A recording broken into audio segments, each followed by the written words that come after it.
ஆக்கத்திறன். மனிதர்களுக்கு பல திறன்கள் உள்ளன. இவற்றில் சில அவன் உயர்விற்கும் சமுதாய முன்னேற்றத்திற்கும் பயன்படுகிறது. சில திறன்கள் அவனுக்கும் சமுதாயத்திற்கும் கெடுதல் செய்கிறது. சில திறன்கள் எந்த ஒரு பயனும் செய்யாமல் பயனற்று போகிறது. ஸோ மனிதர்களுக்கு பார்த்திங்கன்னா பல திறன்கள் இருக்குது. சிலது அந்த மனிதனுக்கும் சமுதாய முன்னேற்றத்துக்கும் பயன்படுது. சில திறன்கள் அவனுக்கும் சமுதாயத்துக்கும் கெடுதல் செய்து, சில திறன்கள் எந்த ஒரு பயனும் இல்லாமல் பயனற்று போயிடுது.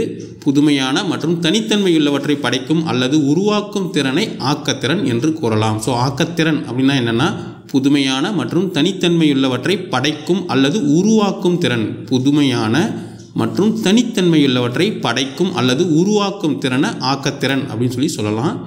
ஆக்கத்திறன் எனப்படுவது ஆக்கச் சிந்தனையுடன் தொடர்புடையது. ஸோ ஆக்கத்திறன் எதனுடன் தொடர்புடையது அப்படின்னா ஆக்கச்சிந்தனையுடன் தொடர்புடையது. ஆக்கத்திறன் ஆக்கச்சிந்தனையுடன் தொடர்புடையது. டாரன்ஸ் ஆக்கத்திறனின் 5 பண்புகளை பற்றி குறிப்பிடுகின்றார்.